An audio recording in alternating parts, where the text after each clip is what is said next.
আচ্ছা, কখনো কি ভেবে দেখেছেন আপনার মনের অজান্তেই আপনার প্রতিটি হৃদস্পন্দন নিয়ন্ত্রণ করার দায়িত্ব কে নিয়েছেন? আপনার শিরা উপশিরা দিয়ে নির্দিষ্ট চাপে রক্ত প্রবাহিত করছেন কে? এই রক্তচাপ খানিকটা কমে গেলেই আপনার সব অর্গানগুলো ড্যামেজ হয়ে যেত। আবার এই রক্তচাপ খানিকটা বেড়ে গেলে আপনার মস্তিষ্কের রক্তনালী ছিঁড়ে ব্রেইনে রক্তক্ষরণ হতো। আচ্ছা, কখনো লক্ষ্য করেছিলেন কি আপনি খাবারের লোকমাটা গিলে ফেলার পর কে সেটা আপনার মনের অজান্তে পাকস্থলীতে পাঠিয়ে দিচ্ছেন?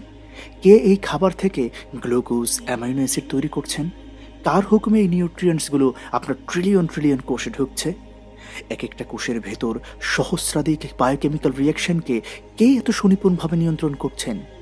কার হুকুমে প্রতিটা সেলে প্রতিনিয়ত তৈরি হচ্ছে আপনার এত এত এনার্জি, যে এনার্জি দিয়ে আপনি বেঁচে থাকছেন? আপনি যখন হাঁটছেন, আপনি যখন দৌড়াচ্ছেন, তখন কার হুকুমে আপনার হৃদস্পন্দন বেড়ে গিয়ে আপনার শরীরে রক্ত সরবরাহের পরিমাণ বেড়ে যাচ্ছে? আপনি যখন ঘুমোচ্ছেন, কার হুকুমে আপনার শরীরে তখন হৃদস্পন্দন কমে যায়? কার হুকুমে আপনার শরীরটা তখন শান্ত হয়ে যায়? আসলে কি এগুলো এমনি এমনি হচ্ছে? নাকি আপনাকে প্রচণ্ডভাবে ভালোবাসা কোনো এক সত্তা, কোনো এক রব আপনার মনের অজান্তেই কাজগুলোকে নিয়ন্ত্রণ করে আপনাকে চরম মমতায়, চরম ভালোবাসায় বড় করছেন? তিনিই তো আমার রব, তিনিই তো আপনার রব, তিনিই আমাদের রব, আল্লাহ সুবহানাহু ওয়া তাআলা। আল্লাহ সুবহানাহু ওয়া তাআলা আমাদেরকে এই দুনিয়ায় কেন পাঠিয়েছেন জানেন? আখিরাত তৈরি করার জন্যে।